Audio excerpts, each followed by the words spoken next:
Gliders in Mario Kart 8 Deluxe can be far slower than driving, frustrating to control, and well, getting hit by an item can do a lot more damage to your race. So what if we just don't use them?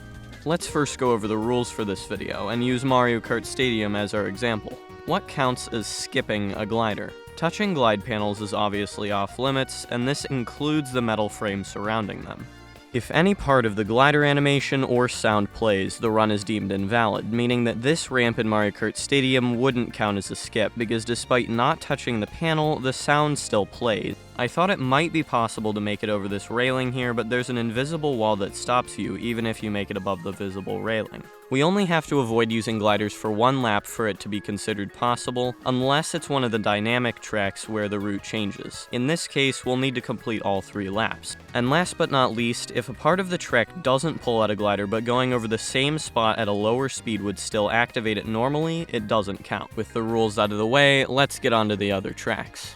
Similarly to Mario Kart Stadium, Water Park, LA Laps, and Romavanti all have high invisible walls next to these railings that make it impossible to try and jump over them to skip the glider. Sweet Sweet Canyon is our first introduction to cannon gliders, which become a problem on a lot of different tracks, such as Waluigi Pinball, Maple Treeway, and Wee Rainbow Road. Thwomp Ruins has 2 glider panels. The first one might as well not be there, however the second near the end of the race covers the entire track. Luckily, this little ramp right before it allowed me to boost off of it and make it over the gap without any other problems. Twisted Mansion has these 2 paths right before the fountain area. They both have gliders on the ends, and despite trying quite a few different things in this area, I couldn't get any of them to work and moved on to Shy Guy Falls. Shy Guy Falls' only glider is right in the middle of this waterfall. Going around them doesn't work because Lakitu just grabs you and puts you back before the panel. I couldn't find anything else to use as a ramp to make it over the gap, so this one's almost certainly impossible. Sunshine Airport has 2 gliders, one after the other. The first one I was able to get past by just going to the side and mushrooming, and the second one was able to be completed by just going off to the side and holding up. But when I went back to check the first glider, I realized that the part of the track that I had gone over usually pulls out a glider, it just hadn't when I mushroomed for some reason. This meant that I had to find another way to complete this course. I tried going to the other side of the railing because there's this little outcropping of grass here, but Lakitu picked me up as soon as I touched down. Dolphin Shoals is pretty easy to complete because all you really have to do is just come up to this point and mushroom off of this dirt. Next up is Electrodrome. We are immediately blocked by a glider and I can't find any way to get around this, and this really sucks because the rest of the course is actually completely possible even though there are 2 more gliders on this. On Mount Wario, the only mandatory glider is this one at the end, which I couldn't find any way to get around. On Vancouver Velocity, there's a bit of drivable space to the side of this glider ramp, which allows us to boost off and make it past it. Bowser's Castle has a glider that covers the entire track, so it's almost certainly impossible to avoid. Wildwoods has this gliding section around the middle of the course. I was able to get past it by boosting off the side of the wooden platform. Cheeseland has an impossible glider right here before the chain chomp. Royal Raceway is definitely impossible, with there being no drivable ground outside of the main ramp and the glider panel spanning the entire road. Wee Coconut Mall's glider can be avoided completely by simply taking the other path. Piranha Plant Slide has this glider ramp when you come out of the pipe at the end of the course. Piranha Plant Cove has a glider with railings leading up to it. N64 Rainbow Road is really bizarre. The 2 gliders on this track are practically identical. The first one is super easy to get past by driving off the side of the track, but for some reason the second one won't let you pass no matter what you do. All 3 of the glider routes on Ninja Hideaway are impossible to get by. Even if we did get past it, Lakitu still brings you back before the glider. In Sky Garden, I was able to skip the glider by boosting off of this cloud. Peach Gardens has a single impossible glider right at the very end. DK Mountain has the largest gliding section in the game with some really awful respawns, and I think we can all agree that DK Summit has no chance of being possible. Bone Dry Dunes has 2 different paths near the end of the race, with both of them ending in gliders. I tried a ton of different things, like hopping against the wall to try and get myself pushed over, trying to jump over the edge, which failed due to Lakitu, and a ton of different ways of mushrooming, but nothing worked. I still felt like this was possible though, so I asked my friend Andy Best to see what he could do, and he replied by going through the wall, driving on an invisible platform, and mushrooming back out to finish the track. So what on earth just happened here?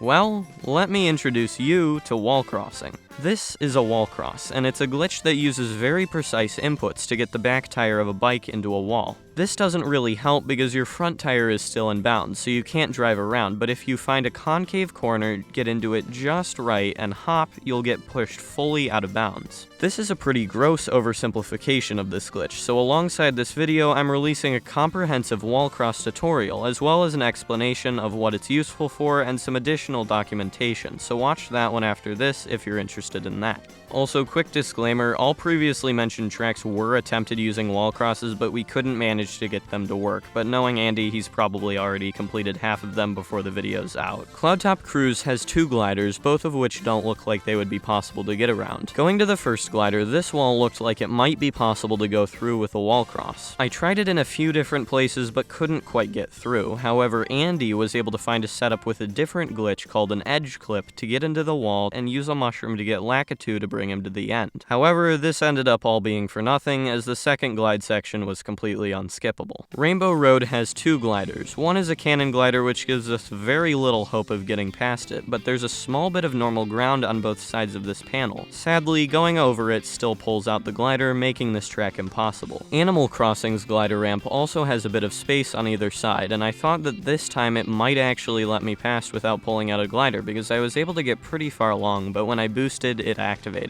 I tried a wall cross in a couple different spots, but none of them worked until I tried the fence on the right side, which let me through. Then I went up to the edge, boosted, and made it over. Cheap Beach's glider is in a really difficult spot because the lead up is an enclosed boardwalk with no other drivable space. I was able to clip out of bounds right here and fall into the water, but you can't actually drive on this sand, so I just got picked up by Lakitu. I tried to just barely clip into the railing without falling off, but no matter what I tried, I wasn't able to stay on. Then we get to Paris Promenade. There are 2 different gliders on this course, and both look impossible, but I decided to give it a shot anyway. The walls surrounding the first glider are pretty short, but I wasn't able to make it onto them from the ground. I tried clipping into the wall when something interesting happened. Instead of going into the wall like I normally do, where my back tire drops down, my back tire actually popped up on top of the ledge, and by hopping, I was able to make it all the way onto the edge of the road. From there, I made my way to this fountain area where I was again stopped by another wall. I tried hopping over it, but it wouldn't let me up, and there was way too little space here to attempt clipping through it. I was about to give up when I had the thought, can I just make it over the glider from here? I tried it, and surprisingly, I was able to make it over without triggering it. The second glider looked even less promising.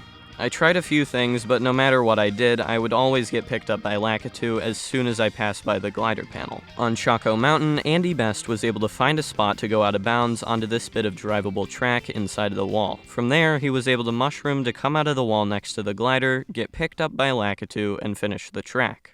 Sydney Sprint has 3 separate gliders. For the first one, Andy was able to find a wallcross location that allowed us to boost off to the side. Then for the second, we were able to boost off into the grass to get far enough for a good Lakitu pickup. And then for the final one, it's actually possible to go off the ramp part without touching the glider panel, which allowed us to make the jump. Rock Mountain has 3 gliders. The middle one you can just go around, but the first and second are a lot more complicated. This glider has railings on either side, which prevent us from going around it. I tried using this slanted part before it to jump over, but there was an invisible wall here. But as per usual, Andy was able to find a wall cross spot, which allowed us to boost through it to make it to the area below. At first glance, I thought that the final glider was going to be really easy due to it having no visible railing on either side, but when I actually tried it, I wasn't able to fall off the side due to an invisible wall. I tried using this part before it as a ramp because it's just barely slanted and might give me enough height to make it over, and surprisingly, when I tried it, it worked. 3DS Rainbow Road has a few gliders, but luckily it doesn't have many railings, so these should be possible. I got around the first one by drifting off the side and mushrooming. As for the second one, I was able to use the boost panels to make the jump, and for the ones at the end of the tunnel, all I had to do was go off of one of the boost panels instead. Yoshi's Island has 2 gliders, both of which look theoretically possible. These red rocks on the sides of the tracks are the main barrier to clearing this glider. I tried jumping over them, which should have worked because there's no invisible wall here, but for some reason I wasn't able to make it over. The snowy area right before it has a really steep angle, but you can still drive on it. I set myself up at as much of an angle as I could and mushroomed, but I still came up short. Singapore Speedway has a cannon glider at the start, which, as we've seen throughout this video, often means an impossible one. But the thing is, this glider seems a lot more possible than the others. The most important part is this floor under the cannon. This part is actually 100%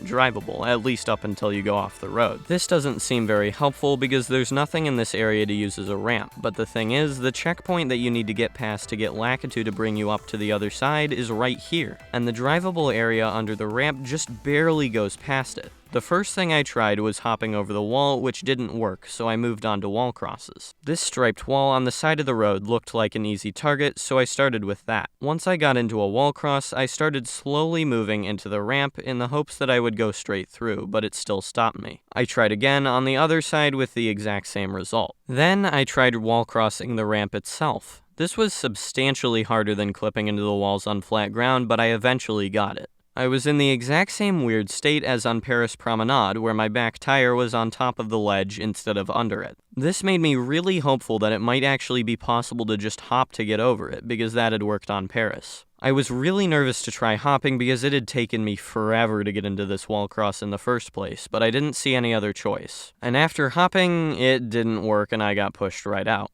I was about to leave the course when I noticed this very slight indent in the wall, which is exactly what is needed to clip through walls. The problem is this indent is incredibly tiny, like barely even noticeable. I have never seen anyone get a wall clip on anything nearly this flat before, but I decided to try anyway just to be thorough. I got into the wall, navigated to the indent, got situated, and pressed the hop button. Yes! After recovering from the shock that it had actually just let me through, I very slowly made my way to the corner. Luckily, the ramp has no collision on the bottom, so I was able to make it through without any problems. Then, I slowly moved into the corner where Lakitu grabbed me and dragged me to the other side. The second glider is on top of the structure after the cannon glider. There isn't any space on either side, but I was able to sneak my way up onto this railing and boost off to get to the bottom. And then the third one was made possible by just driving off to the left and mushrooming. The fourth and final one was also easy because all you have to do is just drive off the side into the water and wait for Lakitu to bring you over. And then finally, Squeaky Clean Sprint has one glider at the very end. I tried going off the side here, but Lakitu was really stingy and wouldn't even let me go through the clip without picking me up. Now that we are done, I can calculate the total number of impossible courses, but before that, please subscribe if you enjoyed the video. Thanks. After taking these into account, we are left with a total of 35 different courses that require the use of at least one glider to complete, and 61 courses that can be completed without the use of any at all. There are only 37 gliders needed to complete every course in Mario Kart 8 Deluxe. All the impossible courses except for Rainbow Road and Big Blue only have one single glider, preventing the course from being completed gliderless.